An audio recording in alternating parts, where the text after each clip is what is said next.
আল্লাহর উপর এতটাই গভীরভাবে বিশ্বাস করবে যে যখন তুমি ভেঙে পড়বে তখন যেন তোমার হৃদয়টা শান্ত থাকে।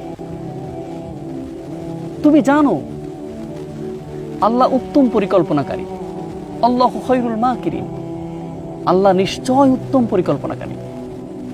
আল্লাহর পরিকল্পনা হচ্ছে নিখুঁত পরিকল্পনা, মানে আল্লাহ তোমার জন্য যেটা বেস্ট মনে করছে সেটাই তোমার জন্য তিনি রেখে দিয়েছেন। অতএব হতাশ হওয়া যাবে না, লা তাহজান, ধৈর্য হারা হওয়া যাবে না। আল্লাহ অবশ্যই আছেন।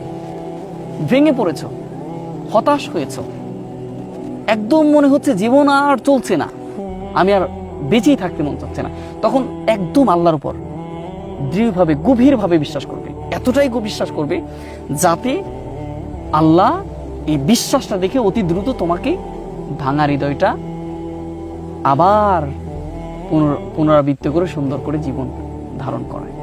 এবং ওয়ালা সাউফা ইয়াতিকা রাব্বুকা ফাতারদা, যাতে আল্লাহ তোমার এই খুশিতে ভরপুর করে দেয়। এই জন্য বিশ্বাস রাখতে হবে একমাত্র আল্লাহ। যদি পারো তাহলে জীবনে কখনো আফসোস থাকবে না, কখনোই আফসোস থাকবে না।